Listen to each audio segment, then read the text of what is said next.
जय जिनेंद्र बंधु, पुनः अभिनंदन है आप सभी का आपके ही अपने पसंदीदा कार्यक्रम। जी हाँ, लगातार हम आपको बताते आ रहे हैं कि वास्तु की क्या अहमियत है आपकी जिंदगी में, किस तरीके से वास्तु अगर आपका सही है तो आपके जीवन का संपूर्ण आकार सही है, इनफैक्ट आपके परिवार का भी। और लगातार इस विषय पर जानकारी देने के लिए हमारे साथ स्टूडियो में उपस्थित हैं डॉक्टर राजेंद्र जैन जी। तो सबसे पहले अभिनंदन करते हैं सर का, एक बार फिर से अभिनंदन है सर। जय जिनेंद्र। बिल्कुल, अपने दर्शकों को मैं सबसे पहले बताना चाहूंगी और साथ ही साथ आपका एक्सपीरियंस भी जानना चाहूंगी।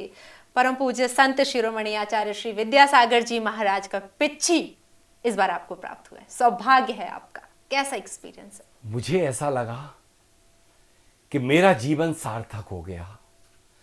हालांकि पिछी मिलने के कुछ मिनट पहले ही मुझे मालूम नहीं था कि मुझे ये सौभाग्य प्राप्त होने वाला, लेकिन यदि मुझे इस विश्व का कोई बहुत बड़ा पुरस्कार मिल जाता उतनी खुशी नहीं होती जितनी खुशी जब गुरुदेव के हाथों से जो पुरस्कार के रूप में मुझे उनकी पिच्छी का प्राप्त हुई है, उससे मेरा यह नरभाव जन्म सार्थक हो गया। और मैं यही चाहता हूं, यही कामना भाव निभाता हूं कि गुरुदेव आज तो पिछी दी, कल मुझे कमंडल अवश्य प्राप्त हो। बिल्कुल, ये किसी सौभाग्य से कम नहीं है और हर पुरस्कार इसके पीछे, इसके सामने बहुत छोटा है। और क्यों ना हो, आप डिजर्विंग भी हैं सर। आपने जनमानस के लिए इतना कुछ किया है और लगातार कर भी रहे हैं। गुरु के लिए कुछ भी कर दो वह कुछ भी नहीं होता। गुरु के लिए अपना सब कुछ समर्पित कर दो तब भी गुरु के लिए कुछ भी नहीं किया जा सकता।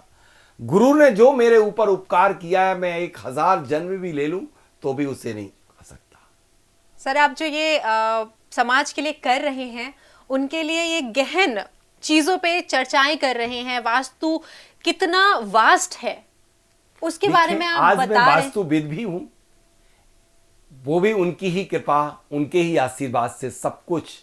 मेरे तो नक्शे सिकता सिर्फ मेरे पूरे शरीर में गुरु ही विराजमान है, एक एक रोम रोम में गुरु। बिल्कुल बिल्कुल सर, इसीलिए शायद उन्हीं के आशीर्वाद से आप वास्तु की और गहराइयों में जाते जा रहे हैं और रिसर्च करके ला रहे हैं ऐसी चीजें। मेरे पास कुछ भी नहीं है, ना मैं अध्ययन करता हूं, ना मैंने अपने जीवन काल में कभी कोई ट्रेनिंग ली है, लेकिन मेरे से जब भी मैं वार्तालाप वास्तु के विषय में करता हूं तो एक अलग नया चिंतन। बिल्कुल, शायद इसीलिए जो लोग ट्रेनर्स हैं, जो बाकियों को ट्रेनिंग्स देते हैं, वो भी आपसे आके ट्रेनिंग ले रहे हैं, क्योंकि कुछ तो बहुत सारे बिल्कुल आचार्य महागुरु सब हमारे यहाँ आकर के ट्रेनिंग लेते हैं और फिर भले वहां जाकर के वह बहुत मोटी मोटी फीस लेकर के पढ़ाने लग जाते। मुझे खुशी की बात यह है कि बस लोगों को भयभीत ना किया जाए वास्तु के विषय को लेकर के। वास्तु जीवन जीने की एक शैली है, बिल्कुल। जीवन जीने की एक पद्धति है, प्रकृति के साथ चलना बढ़ना और प्रकृति के साथ सामंजस्य बैठाना और प्रकृति और मानव में सही संबंध स्थापित करने का नाम है वास्तु। बिल्कुल। और अपनी इसी के साथ अपनी चर्चा को आगे बढ़ाएंगे कि पिछले एपिसोड में हम बात कर रहे थे ना, अपने द्वार जो गेट है, जो डोर्स है, उसका महत्व भी बताया, साथ ही साथ किचन की प्लेसमेंट बताई कि कहाँ होनी चाहिए। आज हम बात करेंगे उन महिलाओं के लिए जो किचन को लेके बहुत एक्साइटेड रहती हैं, घर मिला नहीं कि अपनी रसोई संवारने चली जाती हैं। देखिए, वो रसोई घर नहीं है जी, वो मैं कहूंगा वो पूजा घर है। मैं कहूंगा कि वह मेडिकल स्टोर है। सारा स्वास्थ्य का रिलेशन संबंध यदि है तो आपके रसोई घर से है। अभी मैंने अर्थ से पिछले एपिसोड में जोड़ा था, लेकिन उसका दूसरा संबंध सीधा सीधा होता है कि उनके स्वास्थ्य से। स्वास्थ्य से है, बिल्कुल, क्योंकि वहीं से हर किसी के स्वास्थ्य का ठीक रहना या खराब रहना डिपेंड करता है। बिल्कुल, यदि गलत जगह और यदि आपने सही जगह बना भी लिया रसोई घर, जो मैंने बताए थे कि आग्नेय कोण, दक्षिणी आग्नेय कोण या वायव्य पश्चिम, यदि उनमें समुचित हवा प्रकाश का इंतजाम नहीं है तो वो रसोई घर वहां बना हुआ भी कोई काम का नहीं है। Ventilation must. अब उनमें हवा प्रकाश यानी प्राकृतिक ऊर्जाओं का निर्बाध गति से आवागमन होना आवश्यक होता है। सूर्य की रश्मियां आना आवश्यक होती है, क्योंकि सूर्य की किरणें ही उस भोजन की गुणवत्ता में अभिवृद्धि कराती हैं। और सूर्य की किरणें उस भोजन को एक औषधि का रूप दिलाती हैं। जिस तरह से मल्टीग्रेन आपकी भोजन बना रहे हैं ना, रोटियां बना रहे हैं, मैं कह रहा हूं कि मल्टीग्रेन में से महा मल्टीग्रेन है तो सूर्य की किरणें। तो प्लेस आपने सूर्य की किरणें तो बताई, जानेंगे आगे चल के कि उस घर में क्या विपत्ति आती है अगर सूर्य की किरणें ना पहुंचे, क्योंकि सर बाद में लेंगे। रोगी रोग रहेंगे यदि आप जिस घर में सूर्य की किरणें नहीं पहुंच पा रही हैं, जो मालकिन जो भोजन बनाने वाली वही अस्वस्थ रहेगी। लेकिन आजकल पॉसिबल नहीं है। क्यों नहीं है वो बताएंगे पॉसिबल सर? क्योंकि आजकल जो फ्लैट सिस्टम्स हो रहे हैं, जिससे धन मिलना, जिससे तन मिलना, जिससे मन मिलना, उसी को हमें बर्बाद करना क्या रसोई घर को? लेकिन पॉसिबल कैसे है सर? क्योंकि बिल्कुल पॉसिबल है कि आपकी सूर्य की किरणें मिल सकती हैं, यानी कि हवा प्रकाश मिल सकता है। हवा मिल सूर्य सकता की है। किरणें से मतलब उजेला तो होना चाहिए। जी बिल्कुल रोशनी होना चाहिए, बिल्कुल रोशनी तो डेफिनेटली। यदि नहीं मिल रही तो आप देख लीजिए, आप तो उठा के देखिए डाटा। मैं जाता हूं प्रतिदिन इतने जगह विजिट करने के लिए जिनको नहीं मिलती रोशनी, उनके यहाँ देखिए ना, बीमार लेजी व्यक्ति पड़े रहते हैं। तो नहीं मिलती है तो क्या उपाय कर सकते क्या हैं? उपाय? मैं उपाय बाद बता में देता सर, हूं। लास्ट में ऑडियंस वेट करेगी देंगे। फिर। बिल्कुल पहले प्लेसमेंट बताइए, क्योंकि वो गृहिणी वेट कर रहे हैं, जिनके लिए हमने बताया कि प्लेसमेंट मतलब आपका सीधा मतलब है सजाना, कि बिल्कुल, रसोई घर को सजाऊं कैसे, और रसोई घर में का ओरिएंटेशन, इंटीरियर कैसा हो। डेफिनेटली। देखो, आज महिलाओं को जो कमर में और पैरों में तकलीफ होने का मुख्य कारण है कि उनके फ्लोर पर जो मार्बल, महाराज की अनुकंपा हो रही, मार्बल वो नहीं होना चाहिए, मार्बल नहीं होना चाहिए, उसमें ग्लेस टाइल्स जो हैं वो लगा सकते हैं, लेकिन मार्बल ना लगाएं। दूसरा, काला पत्थर प्लेटफॉर्म का ना रखें। तीसरा कारण कि आप अपने रसोई घर का ओरिएंटेशन कुछ ऐसा हो कि आपका चूल्हा जो आग्नेय कोण पे हो और सिंक आपके ईशान कोण पे हो, और आपका जो फ्रिज है वो पश्चिम दिशा में हो। ये तीन मुख्य इंपॉर्टेंट कंपोनेंट होते हैं आपके फ्रिज के, जिनको आपको हर समय उपयोग करना पड़ता है। हर सामान में कितना भी कहूं कि फ्रिज खराब है, फ्रिज को रिप्लेस कर दो, कोई नहीं करेगा, रखेगा ही। तो उसकी ये दिशा है, और चूल्हे को रखना आवश्यक है, और आपका सिंक बार बार कोई भी चीज को वॉश करना, धोना आवश्यक है। दोनों की दूरियां मेंटेन करना बहुत आवश्यक है, कम से कम 3.5 से 4.5 फीट, और यदि बहुत कम है तो एक पत्थर स्टोन को आपस में डिवाइड करके लगा दो चूल्हे और सिंक के बीच में। मैं बहुत तेज गति से बता रहा हूं जिससे कि आपका पूरा रसोई व्यवस्थित बहुत जल्दी हो जाए। अब रसोई घर में जो आपके जितने भी बर्तन होते हैं, कटर, चाकू, कटर, मिक्सर, ग्राइंडर, ये सब कहाँ रखे जाएं? विशेष रूप से इनका भी महत्व है। बिल्कुल चाकू और ये सब तो कहीं भी लोग रख देते हैं। चाकू और छुरी ये सब हर जगह नहीं रखे जाएंगे, ये सब रखे जाएंगे साउथ में, दक्षिण में, अपने रसोई घर के दक्षिण में इनको रखना चाहिए, चाकू छुरों को, क्योंकि वो मंगल और यम का स्थान है, तो वहां पर ही ये ठीक होंगे। अब आपके लिए यदि छोटा सा इनबिल्ट, एक आपके यहाँ कई लोग, अब तो इतना जगह नहीं रहती कि वो स्टोर नहीं बना पाते हैं, तो एक छोटा सा स्टोर अनाजों का रखना है तो वो नॉर्थ वेस्ट में, वायव्य में रखें।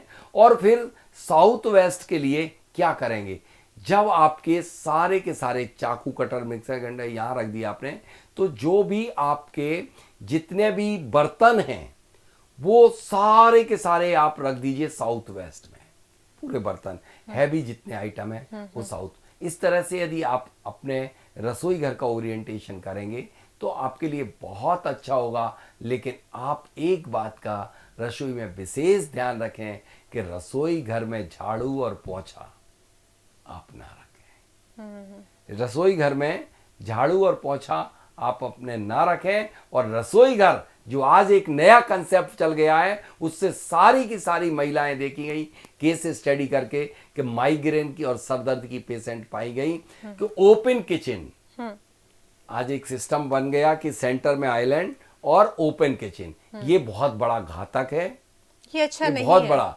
यदि आपके रसोई घर कहीं ड्राइंग रूम, डाइनिंग रूम या इनसे दिख रहा है महिलाएं भोजन बनाते समय या उनका भोज्य पदार्थ, तो वो भोज्य पदार्थ किसकी क्या दृष्टि और किस शुद्धता अशुद्धता का बहुत बड़ा प्रभाव पड़ता है। महिलाएं अशुद्धि से कोई ड्राइंग रूम में बैठने आई, डाइनिंग रूम में बैठी, को ओपन किचन है, उसकी ऊर्जाएं, उसकी दृष्टि उस पर पड़ी, आपका सारा का सारा बायोकेमिकल रिएक्शन होकर के पूरा भोज्य पदार्थ केमिकल रिएक्शन होकर के और सब विषाक्त तो हो जाता है।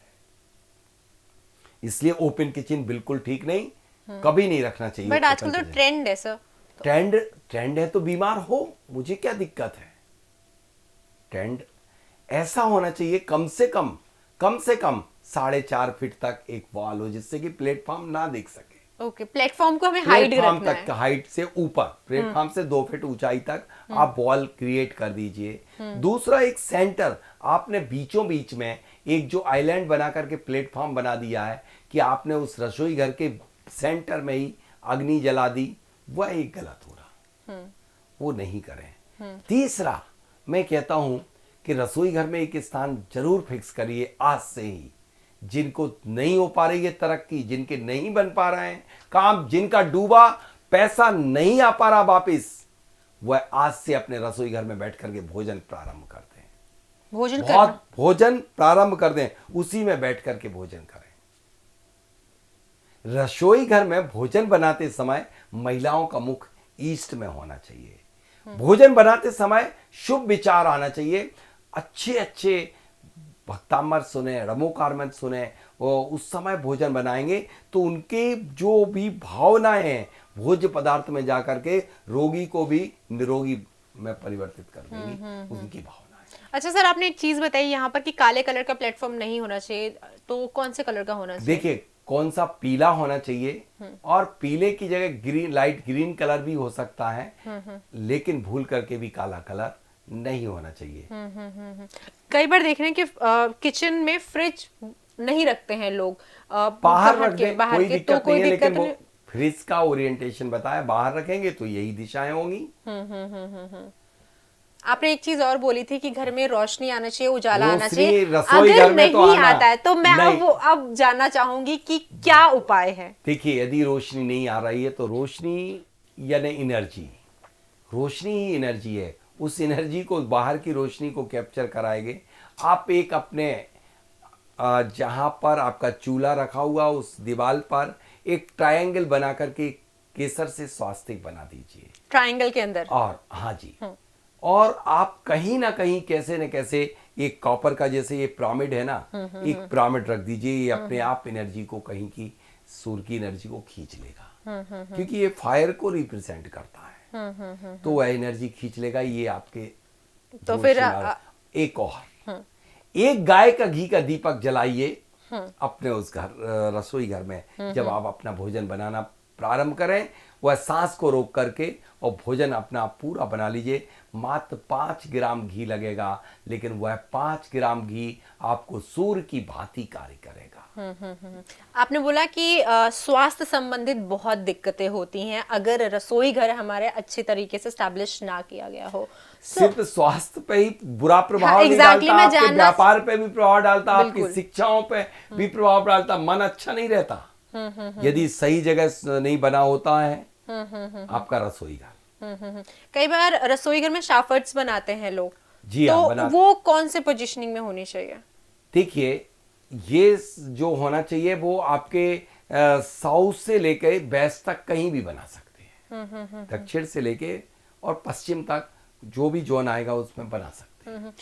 रसोई घर के आसपास क्या नहीं होना चाहिए? देखिए, रसोई घर के आसपास, रसोई घर के आमने सामने, आजू बाजू लैट्रिन नहीं होना चाहिए। अच्छा, जो अटैच करके, मतलब दीवार से सटा के सारे बैक्टीरिया, इनके यहाँ कैंसर के पेशेंट पाए जाते हैं और सामने होती है तो बच्चे बीमार पाए जाते हैं। दूसरा, इनके यहाँ पैसे का बहुत नुकसान होता, व्यापार वृद्धि नहीं कर पाता है, क्योंकि लैट्रिन राहु और शनि है, और जो मंगल है, मंगल आपका व्यापार है भी है, तो इनको तकलीफ पैदा हो सकती है, इसकी युति होगी। तो आपको ऐसा कदापि नहीं करना है। दूसरा, रसोई घर से सटके या अटैच आपका बेडरूम नहीं होना चाहिए। कई लोग करते ना, बहुत कम जगह रहती कि वहीं पर आपने शयन करने का बना दिया, वहीं पर छोटा सा किचन बना करके और एक पर्दा डाल दिया, या फिर एक वो कुछ लगा देते, पत्थर लगा देते, बस वो पार्टीशन कभी के लिए। पार्टीशन नहीं होना चाहिए। इस बात का विशेष ध्यान रखना परम आवश्यक होता है। सर आपने बताया कि ये चीजें नहीं होनी चाहिए, नहीं होना चाहिए। क्या होना शुभ होता है? देखिए, होना क्या शुभ होता है, यदि रसोई घर में रखा जाएगा एक कलश उस रसोई घर के ईशान में, उसमें सिर्फ साबुत हल्दी और उसमें जरा सा कपूर डाल दीजिए कि हल्दी खराब ना हो सके, पूरी हल्दी भर दीजिए और उसमें पीली सरसों भर दीजिए और उसके अंदर 5 साबुत बड़ी सुपारी रख करके पीला कपड़ा लपेट करके एक श्रीफल नारियल रख दीजिए, कलश को स्थापित कर दीजिए स्वास्तिक बना करके, तो वह आपके लिए कभी भी धन धान्य की कमी नहीं रखने देगा। कभी भी आप जितनी सब्जी भोज बनाओगे वह आपका अभिवृद्धि कराएगा। कितने भी लोग भोजन कर जाएं, कभी धन धान्य कम नहीं पड़ेगा। ये कलश की श्रेष्ठ मुहूर्त में स्थापना करें। ये सबसे बड़ा रसोई घर के लिए कौन सी दिशा में करना है? ईशान कोण पे, आपके रसोई घर के ईशान का। लेकिन ध्यान रखना एक छोटा सा दीप जो मैंने प्रज्वलित करने को बताया है, ये सबसे बड़ा ब्रह्मास्त्र है आज के इसका। आग्नेय कोण पे एक आटे को सर्वप्रथम सबसे पहले थोड़ा सा आटा लें, आटा लेकर के आटे का दीप बनाएं और आटे का दीप बना करके अपने जहां रसोई बन रही है आग्नेय कोण पर, रसोई का चूल्हा जो होगा वो आग्नेय पे होगा, एक दीप जला करके काम करेंगे। मैं कहता हूं मैंने वो काम सफल करवाए हैं भोजन के माध्यम से।